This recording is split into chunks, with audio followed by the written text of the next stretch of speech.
70 km sotto il mare, un tunnel che corre parallelamente al mare, che partendo da Jesolo, collegandosi con quello che arriverebbe dall'aeroporto di Tessera, risalirebbe in superficie a Lignano, forse con alcune stazioni intermedie tra Caorle e Portogruaro.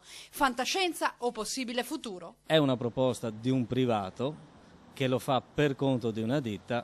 Secondo noi 70 km di tunnel sotto il mare sono assolutamente improponibili, sia dal punto di vista ambientale sia dal punto di vista poi economico. Un progetto ambizioso sullo stesso stile di quello che collega Francia e Inghilterra sotto la Manica e quello che si sta costruendo tra Danimarca e Germania. Il tunnel sotto la Manica, nonostante il forte traffico commerciale, è però in perdita. La società di gestione è già stata venduta più volte. Qua ci troviamo in una situazione che lo stesso amministratore delegato ha detto: questa tratta non è commercialmente interessante, noi ragioniamo solo sulla tratta eventualmente da Monfalcone verso Tarvisio. Un progetto, quello del tunnel sottomarino, al momento non dichiara comprensione. Per Lega Ambiente fondamentale sarebbe invece sviluppare al meglio la mobilità attualmente esistente, in molte tratte ancora anacronistica.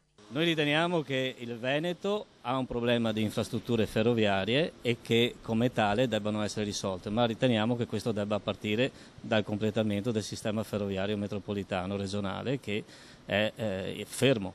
Noi abbiamo tratte come la Castelfranco-Venezia che ha una velocità commerciale di 40 km all'ora. Facciamo questo, diamo una risposta ai pendolari, diamo una risposta a chi ha effettivamente bisogno di mobilità.